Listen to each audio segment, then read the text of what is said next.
역대상 25장 구약성경 646페이지 1절에서 7절 말씀 교독합니다. 다윗이 군대 지휘관들과 더불어 아삭과 헤만과 여두둔의 자손 중에서 구별하여 섬기게 하되 수금과 비파와 재금을 잡아 신령한 노래를 하게 하였으니 그 직무대로 일하는 자의 수요는 이러하니라. 아삽의 아들들은 사울과 요셉과 느다냐와 아사렐라니 이 아삽의 아들들이 아삽의 지휘하에 왕의 명령을 따라 신령한 노래를 하며 여두둔에 이르러서는 그의 아들들 그달리아와 스리와 여사야와 시므이와 하사바와 mat디디아 6사람이니 그의 아버지 여두둔의 지휘 아래 수금을 잡아 신령한 노래를 하며 여호와께 감사하며 찬양하며 만약에 이르러는 그의 아들들 부디아와 앗다냐와 미시엘과 스벨과 여르몬과 하나냐와 엘리아다와 이달리와 로만 브리에셀과 요수사와 말로니와 오딜과 마하시오시라. 이는 다 헤만의 아들들이니 나팔을 부는 자들이며 헤만은 하나님의 말씀을 가진 왕의 선견자라. 하나님이 헤만에게 14 아들과 3 딸을 주셨더라. 이들이 다 그들의 아버지의 지휘 아래 재금과 비파와 수금을 잡아 여호와의 전에서 노래하여 하나님의 전을 섬겼으며 아삭과 여두둔과 헤만은 왕의 지휘 아래 있었으니 같이 있습니다. 그들과 모든 형제 곧 여호와 찬송하기를 배워 익숙한 자의 수요가 288명이라. 아멘. 날마다 말씀으로 우리 삶 속에 길과 걸음을 인도하여 주시고 이 말씀 앞에 귀 기울이며 그 말씀 앞에 순종할 수 있는 은혜를 허락하여 주시옵소서. 한 주를 보내며 또 3일 밤 주님의 날에 또 이 예배 자리에 나왔습니다. 성령께서 우리 가운데 역사하시고 운행하여 주시고 말씀의 기름 부으심으로 함께하여 주시옵소서. 예수 그리스도의 이름으로 기도합나이다. 아멘. 계속해서 우리 역대상 말씀 새벽 예배 때 나누는 말씀을 수요 예배에도 같이 이어서 보도록 하겠습니다. 다윗은 성전에 대해서는 진심이었습니다. 그러니까 하나님의 성전을 짓기를 원했지만 다윗은 하나님께서 짓지 못하게 하시죠. 하지만 이제 장차 그의 아들이 되는 솔로몬을 통해서 이제 성전이 지어질 텐데 그 모든 성전이 지어지는 재정이나 물질이나 이런 부분들까지 준비했을 뿐만 아니라 사람들까지도 준비하는 것을 볼 수가 있습니다.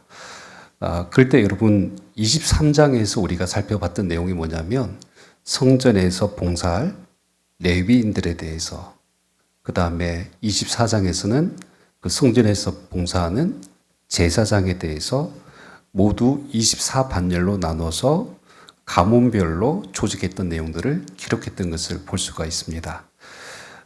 그리고 이제 오늘 25장 말씀을 보면 레위인들 중에 특별히 이제 성전에서 찬양하는 자를 24반열로 조직하고 정비하는 내용이 나옵니다.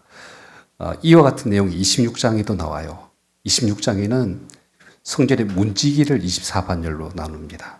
이제 이런 내용들이 쭉 이어진다는 맥락에서 오늘 본문을 좀 보셨으면 좋겠습니다. 자, 먼저 1절 말씀 보실까요? 다윗이 군대 지휘관들과 더불어 아삽과 헤만과 여두둔의 자손 중에서 구별하여 섬기게 하되 수금과 비파와 재금을 잡아 신령한 노래를 하게 하였으니 그 직무대로 일하는 자의 수요는 이러하니라. 자, 여기서 여러분께서 그 익숙한 이름들 좀 보이시죠? 성전에서 찬양을 맡은 대표적인 인물이 3명 나옵니다. 누구죠? 아삽, 그 다음에 헤만, 그 다음에 여두둔. 이 세 명의 이름은 앞에 6장에도 나왔고 그리고 15장에도 한 번 더 언급된 적이 있습니다. 이 사람들이 누군가 간단하게 좀 짚어보면 여러분 6장으로 한번 넘어가 봐 주세요. 그 다윗이 언약궤를 옮겨올 때 그 앞에서 찬양을 불렀던 그 장면을 기록하고 있는데 역대상 6장 32절 말씀, 33절 말씀 봐주세요. 솔로몬이 예루살렘에서 여호와의 전을 세울 때까지 저희가 회막 앞에 찬송한 일을 행하되 그 반열대로 직무를 행하였더라. 직무를 행하는 자와 그 아들들이 이러하니, 자, 누구의 자손입니까? 그앗의 자손 중에 해만은 찬송하는 자라. 저는 요엘의 아들이요 요엘은 사무엘의 아들이다라고 이제 그렇게 기록되어 있습니다. 자, 그앗 자손 중에 해만. 여러분 레위에게는 야곱의 아들 레위에게는 세 명의 아들이 있었어요. 첫째가 게르솜, 둘째가 그앗, 셋째가 무라리. 근데 이 해만은 둘째였던 해만의 자손이다. 이렇게 나와요. 자, 그리고 6장 39절로 한번 가봐 주세요. 해만의 형제 아삽은 해만의 우편에서 직무를 행하였으니 저는 베가라의 아들이요 베가라는 시므아의 아들이요 라고 기록되어져 있죠. 여러분 그 해만은 아삽의 형제래요. 그래서 여러분 우리가 오해하는 것이 마치 친형제인 것처럼 오해하는데 아버지가 같습니까? 아버지는 베레가잖아요. 저기 아까 해만은요 요엘의 아들이라고 나오잖아요. 그러니까 이게 무슨 말이냐 하면 혈통적으로 레위 자손이다 이 뜻을 그냥 형제라는 표현으로 쓴 거예요. 자, 근데 아버지는 달라요. 베레가의 아들이고 베레가는 시므의 아들이고 이렇게 쭉 올라가다 보면 42절에 보세요. 시므이는 야앗의 아들이요 야앗은 게르손의 아들이요 게르손은 레위의 아들이다. 자, 여기 그러면 누구의 자손이에요? 레위의 첫째 아들이었던 게르손의 자손이 해만인 거죠. 그 다음에 6장 44절 말씀 6장 44절 저희의 형제 무라리의 자손 중 그 좌편에서 직무를 행하는 자는 이름이 뭐예요? 에단. 여기 에단이 누구냐면 오늘 25장에 나오는 여두둔이에요. 이 이름이 달라서 뭐 다른 사람처럼 생각할 수 있는데 같은 사람입니다. 근데 이 사람은 누구의 자손이라고요? 레위의 셋째 아들이었던 무라리의 자손. 그러니까 레위의 첫째, 둘째, 셋째의 각 자손 중에 특별히 이제 하나님 성전에서 찬양하는 직무를 맡았던 대표적인 인물들 3명이 지금 나온 겁니다. 그러니까 지휘자는 아삽이에요. 그리고 오른쪽에는 누가 있었다고요? 해만이 있고 왼쪽에는 여두둔이 이제 찬양을 담당했는데 제사장과 레위인들을 24반열로 나눴듯이 이제 순서대로 그 직임을 감당했잖아요. 마찬가지로 똑같이 이 찬양하는 자들도 24개의 반열로 편성해서 이제 그 제사할 때마다 찬양을 담당하게 합니다. 그러니까 여러분 세트라고 보시면 돼요. 제사장 24반, 그 다음에 레위인 24반, 그 다음에 찬양대도 24개 반, 그리고 문지기도 24개 반. 이렇게 해서 한 조로 세팅되어지는 거예요. 그래서 돌아가면서 하나님의 성전에서 그들이 맡았던 일들을 이제 감당하겠다라는 것을 볼 수가 있습니다. 여러분, 그 교회 찬양대, 성가대를 누가 가장 먼저 만들었죠?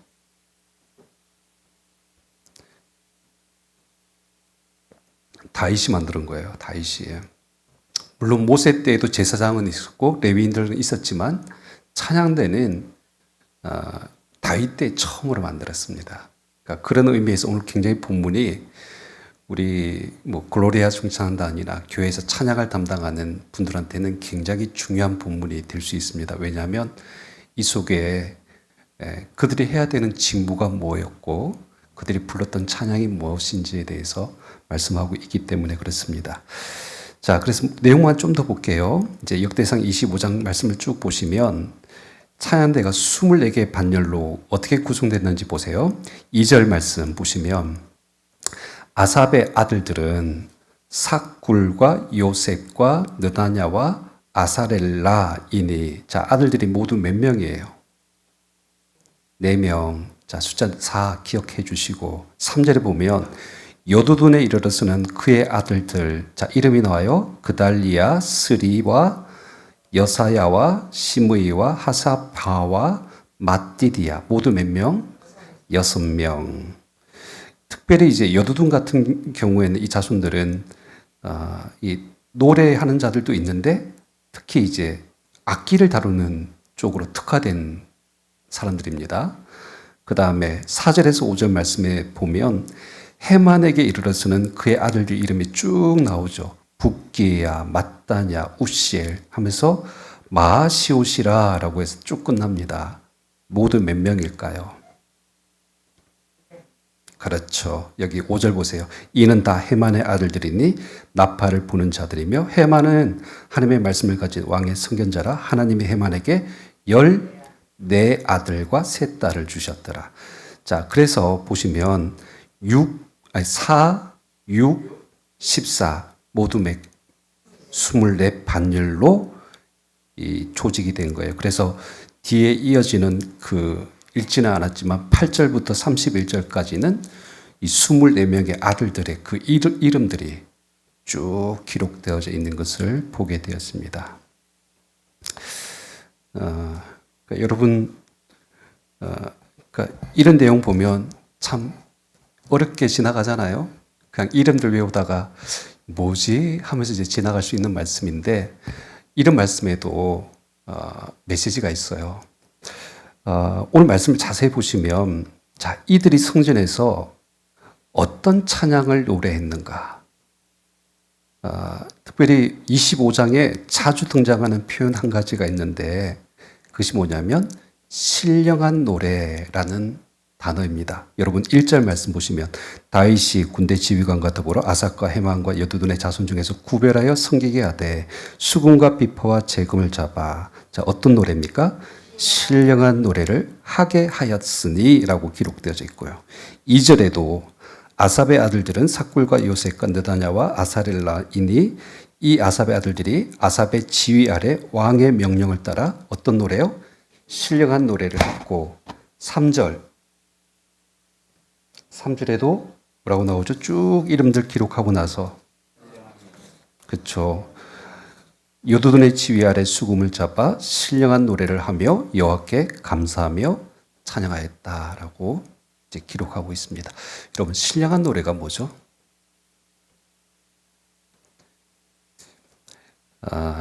또 이 신령하다라는 말을 우리가 무속적인 개념으로 참 많이 쓰다 보니까 뭔가 좀 막 신비스럽고 뭐 방언을 해야 될 것 같고 뭐 어떤 영적인 막 알 수 없는 노래들을 하는 것처럼 이렇게 생각할 수 있는데 그런 뜻 아닙니다. 여러분 신령한 노래 히브리어는 한립비임입니다. 한립비임.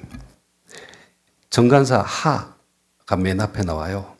이제 어떤 사람들을 나타내는 표현들이겠죠. 그 다음에 따라 나오는 단어가 여기 나비라는 복수용 립비임이라는 단어가 이렇게 붙어져 있는 거예요.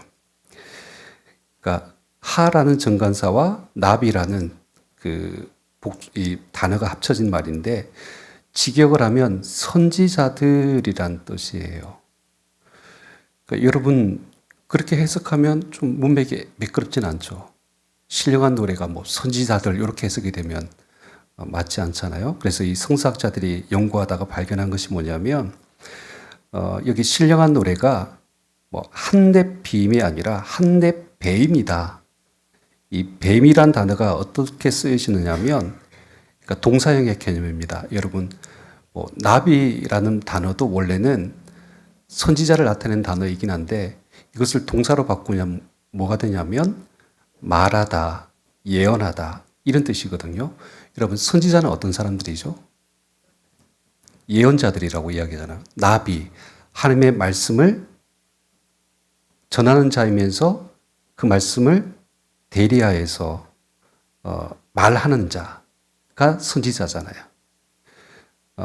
근데 여러분 이 나비란 단어의 가장 원어적인 의미를 더 가까이 들어가면 예전에도 말씀드렸지만은 말하기 전에 선지자는 어떤 사람이에요? 하나님의 말씀을 듣는 자. 요 개념이 더 강하다라고 말씀을 드렸죠. 그래서 우리 흔히 예언하면 이 단어를 어떻게 생각합니까? 미래 일어날 일들에 대해서 예언하다 이렇게 생각하잖아요. 근데 한자로 여기서 말하는 예언은 그 예언자가 아니라 맡을 예자예요. 오래전 맥잡기 할 때 한번 말씀드렸던 내용입니다. 하나님의 말씀을 맡은 자들이 선지자들인 거예요. 이제 이 개념으로 이 말씀을 딱 들여다보면, 그러니까 아삭과 해만과 여두둔이 성전에서 불렀던 노래는 뭐예요? 신령한 노래인데 그 신령한 노래는 뭐예요? 그렇죠. 하나님의 말씀을 찬양했다는 거예요. 그러니까 신령한 노래의 개념은 다른 것이 아니에요. 은혜롭고 거룩한 성가를 불렀다, 방언으로 찬양했다 이런 것이 아니라 하나님의 말씀을 노래했다 이렇게 우리가 볼 수가 있는 것이죠. 여러분 찬양이 뭡니까? 다시 한 번 더 하나님의 말씀을 담아서 전하는 것이 찬양입니다. 여러분 성경 암송 이스라엘이 백성들이 성경을 암송할 때 어떻게 암송하는지 아십니까?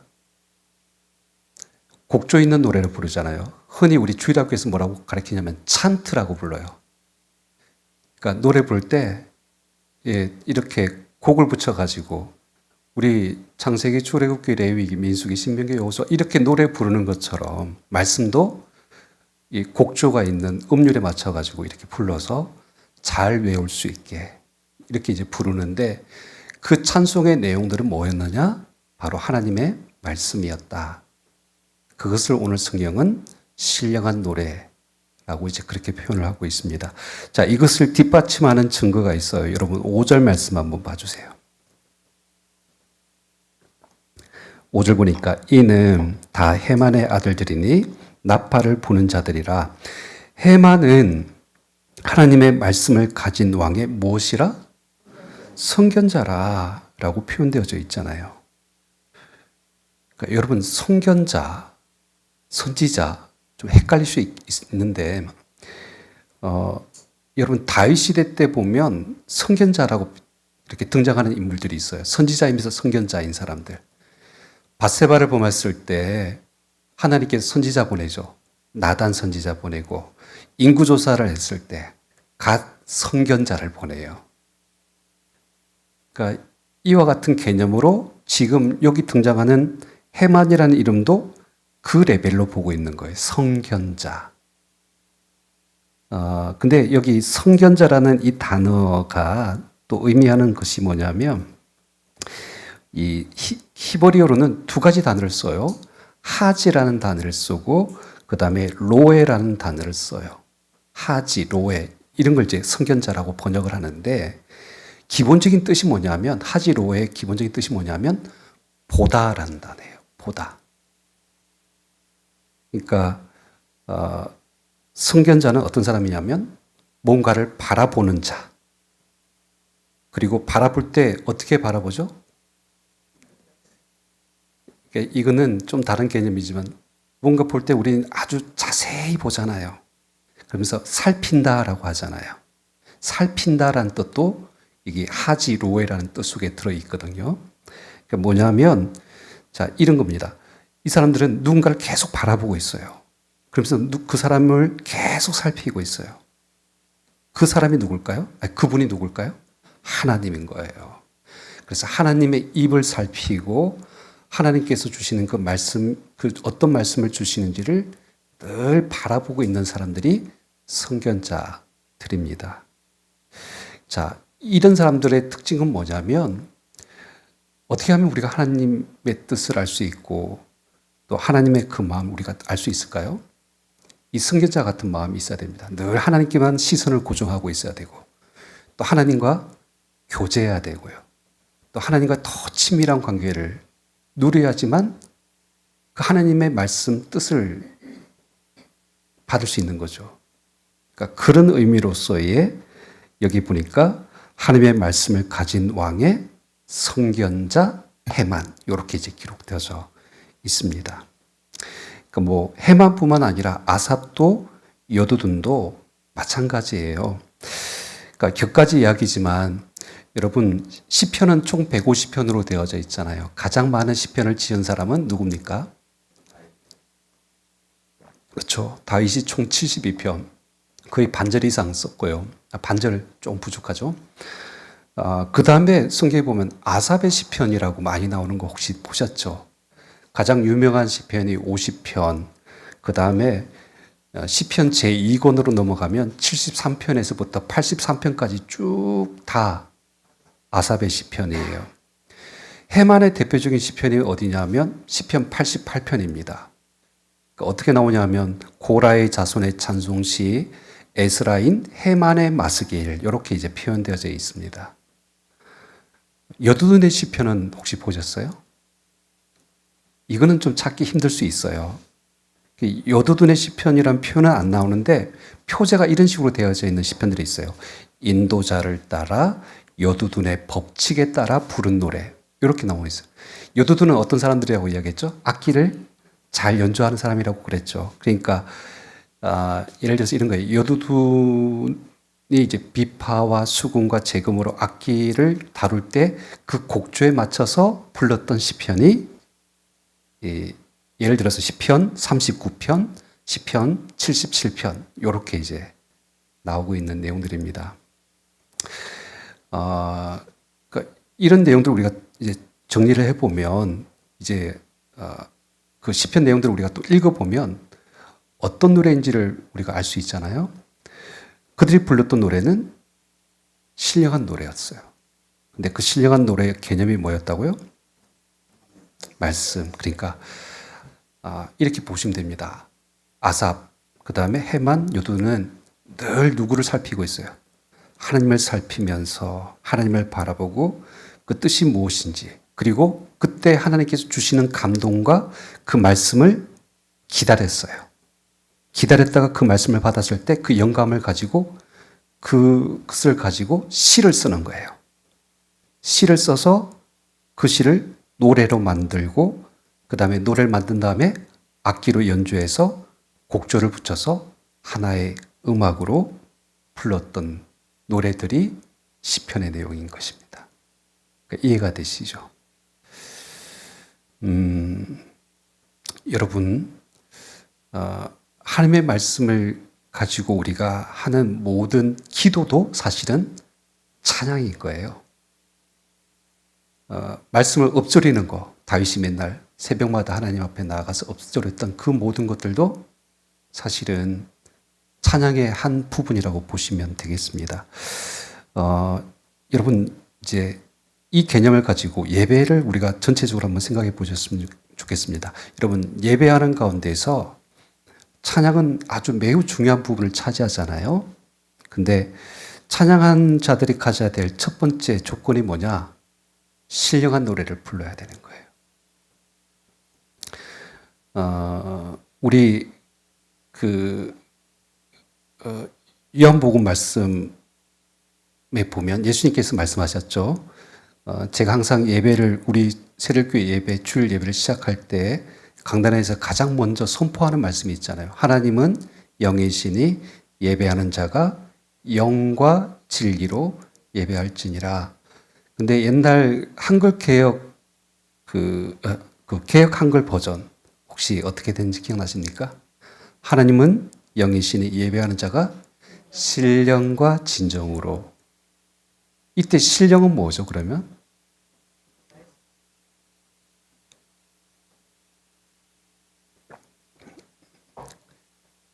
구약의 개념과 다를 수 있을 거라고 생각하는데 사실은 그렇지 않아요. 보세요. 이게 뭐냐? 원어로 헬라어로는 엔 푸뉴마티 카이 알레데이아. 자, 푸뉴마티라는 단어가 있고 알레데이아. 푸뉴마티는 뭘까요? 많이 들어보셨을 거예요. 하나님의 영을 나타낼 때, 성령을 나타낼 때 쓰는 단어가 푸뉴마티이고요. 그 다음에 알레데이아는 진리라는 뜻이죠. 말씀을 나타내는 개념이기도 합니다. 그러니까 말 그대로 신령은 하나님의 영으로 예배해야 된다. 지금 그 의미거든요.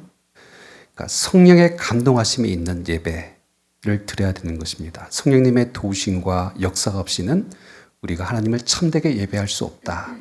그러니까 이거를 나타내는 표현이 하나님은 영이시니 예배하는 자가 영과 진리로 예배할지니라. 그러니까 이 개념인데 결국 구약에서 가장 신령한 예배를 드렸던 사람들이 누구였는가? 물론 제사장도 있었고 레위인도 있었지만은 오늘 여기 그 예배하는 가운데서 24반열에 포함됐던 바로 여기 찬양하는 사람들이 그 사람들이었다는 것이죠. 그러니까 날마다 그 노래를, 신령한 노래를 부르기 위해서 어떻게 했다고요? 그렇죠. 하나님의 말씀 앞에 서는 거예요. 그래서 하나님께 주신 감동을 따라서 그 예배에 나아가는 것이죠. 하나님을 바라보고 영적인 깊은 교제 속에서 그 말씀을 살폈던 그 신령함이 저와 여러분 가운데 있기를 주님으로 축원합니다. 여러분 찬양 분위기 띄우려고 하는 거 아니에요. 내 감정을 막 이렇게 폭발시키고 카타르시스를 느끼려고 하는 그런 개념이 아니라 하나님의 역사하신 그 말씀을 노래하는 것이 우리의 찬양입니다. 자, 두 번째로 오늘 말씀을 보면 찬양하는 자들이 가져야 될 한 가지 더 조건이 좀 있습니다. 그게 뭐냐면 이 표현이 좀 맞을지 모르겠는데 전문성이 있어야 됩니다. 여러분 6절에서 7절 말씀 한번 봐주세요.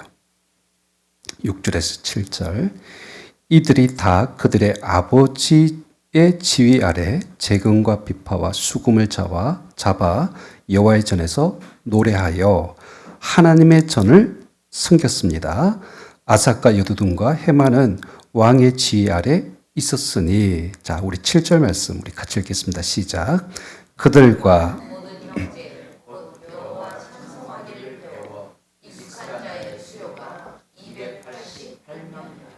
자, 이 사람들이 노래하는 자들이었고 수금과 비파와 재금을 연주하는 자들이었는데 모두 수요가 288명이다라고 이제 그렇게 기록이 되어져 있습니다. 자, 근데 이들이 특별한 재능이 있어서 뽑힌 자들인가요? 뭐 원래부터 노래 잘하는 사람들이 뽑혔습니까? 아닙니다. 정확하게 성경 표현을 잘 봐주세요. 뭐라고 표현했죠? 7절에 여호와께 찬송하기를 배워 그리고 익숙한 자라고 표현되어 있어요. 그러니까 악기를 다루는 일 그리고 노래하는 일을 배웠다는 거예요. 그리고 그것이 익숙해질 때까지 계속 연습을 했다는 것을 알 수가 있습니다. 여러분 교회에서 가장 많이 쓰는 표현이 은혜라는 단어잖아요. 그러니까 모든 것을 다 은혜로 덮을 수는 있습니다. 뭐 잘하고 못하고를 떠나가지고 그냥 은혜로 덮을 수 있는데 찬양하는 자들에게 있어서는 좀 예외를 둘 필요가 있습니다. 예를 들어서 찬양하는 자의 어떤 부족함 아니면 어떤 영적인 게으름 그리고 조화롭지 않음 그러니까 이런 것들은 은혜로 돕는 것이 아니에요. 오늘 말씀대로 원리대로 한다면 끊임없이 찬양하는 자들은 하나님을 노래하기 위해서 찬양하기 위해서 어떻게 해야 된다고요? 배우고 익혀야 된다는 것입니다. 더 아름다운 노래를 하나님 앞에 올려드리기 위해서 더 최고의 노래를 하나님 앞에 올려드려서 영광받게 하시기 위해서 이와 같은 노력들이 있어야 된다는 겁니다. 가끔 찬양대회에 찬양의 은사가 없으신 분들이 서게 되면 어떤 일이 발생할까요? 그분은 상처받아요. 왜냐하면 예전에 제가 섬겼던 어떤 그 찬양대에 목소리가 정말 좋으시긴 한데 이렇게 조화가 안 되는 목소리 찬양하시는 분이 있었습니다. 지금 제가 끄떡이는 사람이 바로 그 사람 생각나는 사람인데 그분은 정말 진심을 가지고 열정을 다하는데 이렇게 듣는 회중들의 입장에서는 조화롭지 않은 거죠. 근데 어떤 그러니까 지휘자 아래 있을 때는 그 부분이 안 고쳐졌어요. 근데 지휘자가 새로 오게 되고 바뀌어지고 나서부터 이제 다듬어지기 시작했던 거죠. 그러니까 그분도 자기 목소리를 낮게 하는 법을 배우고 다른 사람의 찬양 소리를 듣는 법을 배우고 또 함께 찬양을 어떻게 더 아름답게 부를 것인가에 대해서 끊임없이 연습을 해서 그렇게 해서 이제 하모니를 맞춘 것이죠. 그러니까 이와 같은 그러니까 부분들이 필요합니다. 근데 처음부터 이제 이 찬양 자체가 좀 쉽지 않으신 분들은 굳이 찬양대를 갈 필요는 없습니다.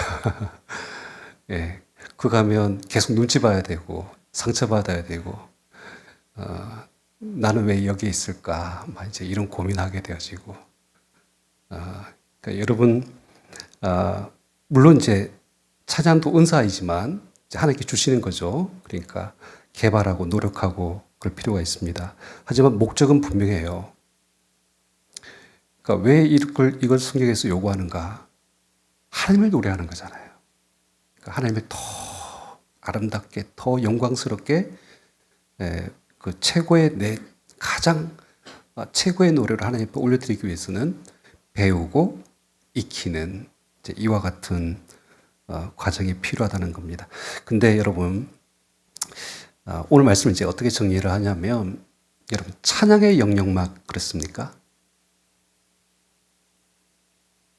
하나님의 성전에서 찬양할 때만 배우고 익혀야 됩니까? 아니에요. 그러니까 성전에서 봉사했던 제사장도 레위인도 그리고 내일 나오는 26장의 문지기들도 다 마찬가지예요. 그 일을 함에 있어서 더 잘하기 위해서 더 하나님이 받으실 만한 것이 되게 하기 위해서 그 사람들은 끊임없이 그 일을 반복하고 배우고 익히는 과정들을 거쳤다는 것입니다. 그런 의미에서 보면 여러분 내가 맡은 직분 또 내가 맡아서 지금 교회에서 하고 있는 모든 사역들도 마찬가지인 거예요. 여러분 세상의 룰을 가지고 와서 교회에서 봉사하려고 하는 사람들이 있잖아요. 뭐 회사에서 하는 것처럼 그냥 일하듯이 더 효율적으로 아니면 또 어떻게 보면 뭐죠? 이런 표현이 좀 어떨지 모르겠지만 회사에서는 10사람이 일하는 것보다 한 사람이 10사람의 일을 하는 사람에 대해서 더 가치 있게 여기잖아요. 근데 교회는 어떻습니까? 그렇죠. 함께, 홀로가 아니라 함께라는 이 표현 우리 새벽에 나눴잖아요. 그러니까 그런 의미에서 보면 함께 더 잘하기 위해서 이렇게 서로 호흡하고 맞추는 이런 과정들도 분명히 있습니다. 그러다 보면 갈등도 있을 수 있고 여러 가지 어려움들이 있을 수 있습니다. 하지만 빨리 가는 것 중요하지 않고요. 천천히 같이 가더라도 함께 더 같이 자라기 위해서 이제 하나님 앞에서 하나 되는 연합하는 모습들이 있어야 되는 것이죠. 그러니까 이런 성김과 헌신과 봉사의 영역들이 있습니다. 그러니까 여러분들에게 주어져 있는 평신도 리더십이라는 것은 바로 이런 역할들을 하는 것이죠. 그 많은 사람들을 함께 아우르면서 서로 끊임없이 더 하나님 앞에 더 잘 봉사하는 법들을 우리가 생각하고 고민하면서 또 그 일을 익혀나가는 이 과정을 통하여서 그냥 예배 자체가 아니라 그냥 우리 모든 삶이 또 우리가 있는 이 예배 공간이 하나님 앞에 예배로 올려드려지는 그와 같은 모습으로 서야 될 줄 믿습니다. 자, 오늘 우리 두 가지 살펴봤죠. 자, 우리가 불러야 되는 찬양은 어떤 찬양이라고요? 신령한 노래이고요. 그리고 이 일을 하기 위해서는 어떻게 해야 된다고요? 그렇죠. 배우고 익히는 이와 같은 저와 여러분들의 섬김의 모습이 있기를 주님의 이름으로 축원합니다. 우리 기도합니다. 우리 이 시간 찬양 하나 할까요? 우리 찬양하라 내 영혼아, 우리 같이